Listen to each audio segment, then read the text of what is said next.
நாளைக்கு pudding cake செய்ய போகிறேன். அதுக்கு ஃபஸ்ட்டு கேரமல் எடுத்துக்கணும். ஸ்டவ் ஆன் பண்ணி 1/2 கப் சர்க்கரை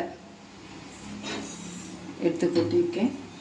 அது கரையிறதுக்கு 1/4 டம்ளர் தண்ணி, 1/4 டம்ளர்.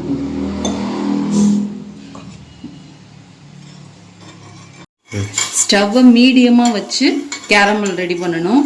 ஸ்லோவாக வச்சிடாதீங்க, ஹையாகவும் வச்சிடாதீங்க, மீடியமாக வச்சு ரெடி பண்ணணும். இப்போ ரெடி ஆயிடுச்சு.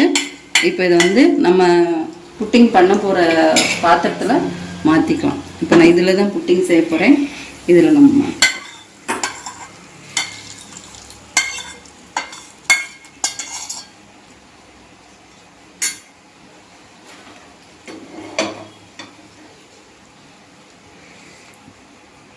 நல்லா ரெடி ஆயிடுச்சு.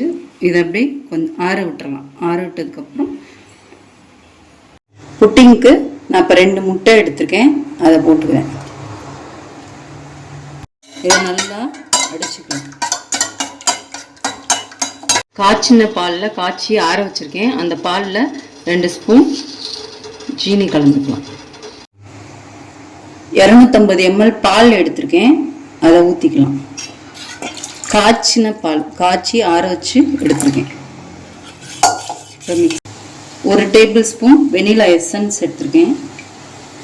வெனிலா எசன்ஸ் முட்டையோட ஸ்மெல் வராமல் இருக்கிறதுக்காக போடுறது. நீங்கள் ஏலக்காய் கூட தட்டி போட்டுக்கலாம். 3 பிரெட்டு மிக்சியில் கொடுத்து எடுத்து வச்சுக்கிறேன். ஓரத்துங்களை கட் பண்ணிட்டு எடுத்து வச்சுருக்கேன். இதையும் இப்போ போட்டு மிக்ஸ் பண்ண போகிறேன்.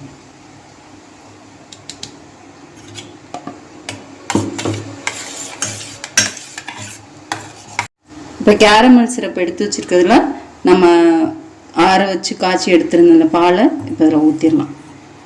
மிக்ஸ் பண்ணி வச்சுக்கிற கலவை.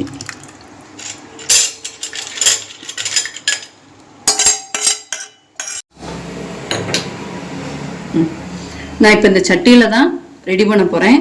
கீழே தண்ணி ஊற்றிருக்கேன், பாத்திரம் மேலே வச்சுருக்கேன் இந்த இட்லி சட்டியில். இப்போ இதை பேக் பண்ணிடலாம். இதில் வச்சு மூடி போட்டு மூடி மேலே ஒரு மூடி போட்டு 25 மினிட்ஸ் மூடி வச்சு வெயிட் பண்ணுவோம். மீடியம் ஃப்ளேமில் வச்சுக்கோங்க. 25 நிமிஷம் ஆச்சு. இப்போ இதை ஓப்பன் பண்ணி பார்க்கலாம்.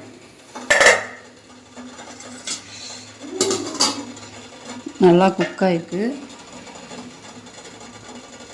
சுற்றி ஆயிடுச்சு. சென்ட்ரல் இன்னும் கொஞ்சம் நேரம் கிடக்கட்டும். உங்களோட புட்டிங் குக் ஆயிடுச்சு. இப்போ இதை நான் 1 மணி நேரம் ஆற வச்சிடுறேன். ஆற வச்சுட்டு அதுக்கப்புறம் நான் ஃப்ரிட்ஜில் எடுத்து வச்சு உங்களுக்கு காட்டுறேன். புட்டிங் கேக் ரெடி ஆயிடுச்சு. இப்போ கட் பண்ணுறேன்.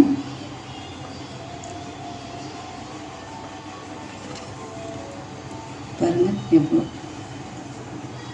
சாஃப்டாக இருக்குது.